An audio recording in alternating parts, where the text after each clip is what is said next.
Yeah, well, this is definitely where the 10:30 starts come in. We've got the Vancouver Canucks versus the Edmonton Oilers. The Canucks are coming in at plus 205 underdogs, and the Edmonton Oilers are coming in at minus 255 favorites. Uh, by far and away the biggest favorites of any of the round two matchups. Worth noting, Vancouver did sweep Edmonton in the season series, but three of those four wins were in the first 2 weeks of the season when the Oilers sucked and before the coaching change. This is the Battle of Western Canada. This makes the internet a super fun place to be. So, what are your guys' thoughts on this series? I'm just excited to be a fly on the wall. It's about 3,000 miles away from either of these cities, which I would say is about the edge of like the safe distance. So that's good. Um, this is going to be so much fun to watch. This is going to be, like you said, so much fun to, scroll on Twitter too and just see the moronic commentary going back and forth. I feel like we live for playoff series like this.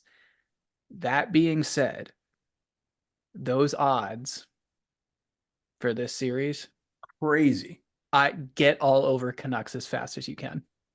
Yeah, I mean, that's worth a shot. No, I mean, Absolutely. that's so much juice. Definitely.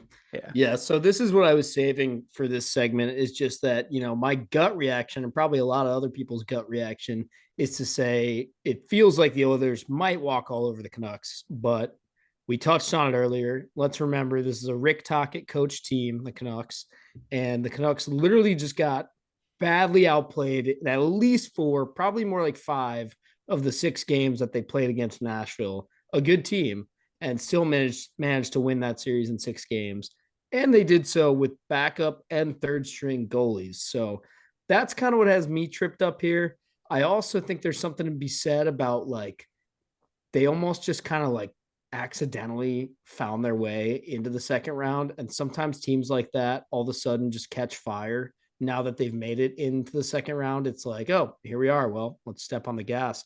They didn't really they didn't have to like work as hard, I feel like, as a lot of other teams to get that. You know what I mean? Like they just kind of ended up here in a lot of ways. So I think that's a great point because a lot of the times you get teams like that who are like, we're not really doing anything different than what we've been doing all year. Let's stick to what we know, play our game, don't get sucked into what they want us to do. And a lot of teams find success that way. I mean, the Devils won how many Stanley Cups doing that, and then just because they had Marty Brodeur. But um, yeah, I think this is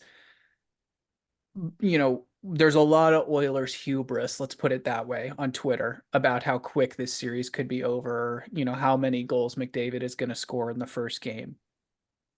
Big time trap series if you're the Oilers. This yeah, Canucks team is dangerous. We Yeah, talked about them being able to shut down a very pesky and feisty Predators team that plays a little bit of a fuck you style of game. So I don't know. I think they could give the Oilers a lot of problems. and here's the other thing.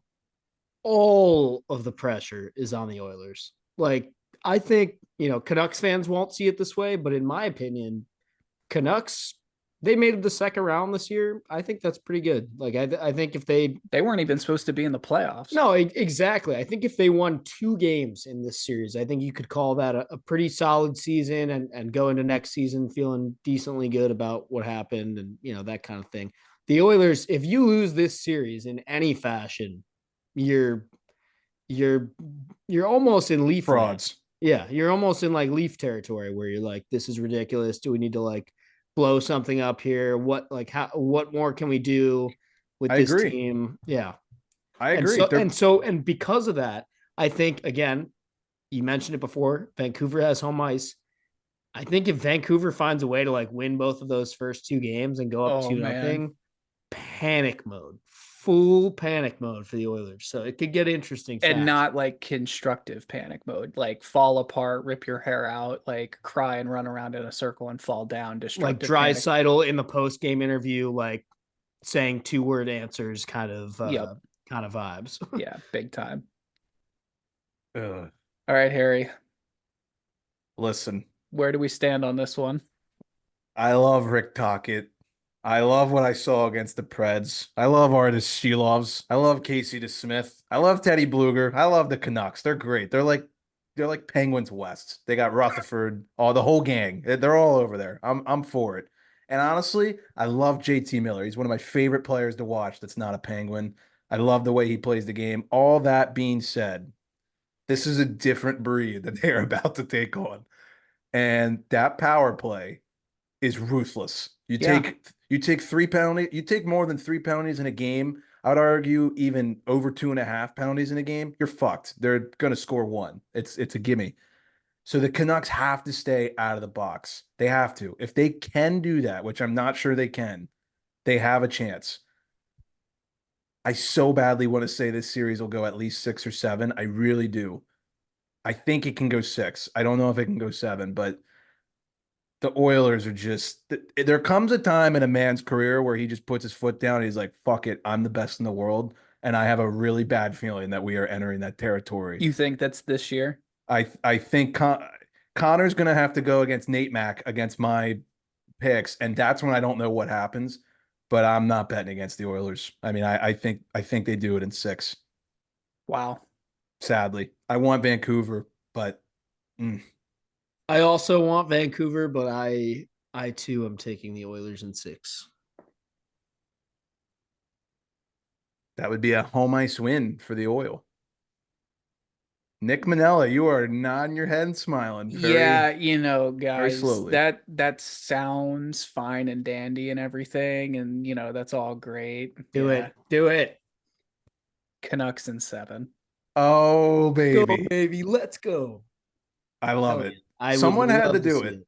I hope it happens. She loves me. She loves me not is gonna get hot. He's gonna steal a couple. Dude, he played so well in round 1. Like, that's the Yeah. thing. This series is going to be a lot of fun. That's the thing, man. They're on. I mean, I they're love Quinn they're Hughes going so up against much. like the most feared power play in the world, but like, I don't know. You're saying there's a chance. We need Quinn Hughes conference final. That would be so unprecedented and just hilarious and Yeah. awesome. This is such a good chance for the Canucks core 4 to really put a fucking stamp on where they rank in terms of like core 4s in the league. For You got sure. Hughes, Besser, Miller, Pettersson going against McDavid, Draisaitl, Bouchard, and Hyman or RNH, whoever you want to pick. Like the Canucks have the guys they need to turn into dogs. This That's is a the good series. point. This is the series where the Canucks become the dogs in a good way. And they're And I obviously hope at they do like, it. yeah, they're obviously at like different points in this cycle too. Like the Canucks are a little bit more on the come up, whereas the Oilers have been to a conference final with like the majority of this cluster, I would say. What was that? The one where they beat the Flames in the Battle of Alberta matchup, went on to the conference finals. What year was that? 19, 20? 22. Okay. And they lost to the Avalanche, I think. Yeah. So yeah, I think they're at like different areas of that cycle, but I think for them to get out in front of that, like you said, or just solidify themselves in front of any core forward and defense group in the NHL and say, yeah, we're better than you. I love it. I'm so excited. I would say this is probably the most exciting series. I could see Colorado, Dallas. It's going to be the most competitive, but I could see that being a slugfest for a couple of games. This one should be fun. Yeah. All eyes on Stuart Skinner and Elias Pettersson. Those are the two guys to watch on both teams. They got to show up. This series in particular, there will not be one game with a bad atmosphere. Both of those buildings are just going to be so ungodly out of control. Great national anthems in. Oh my God.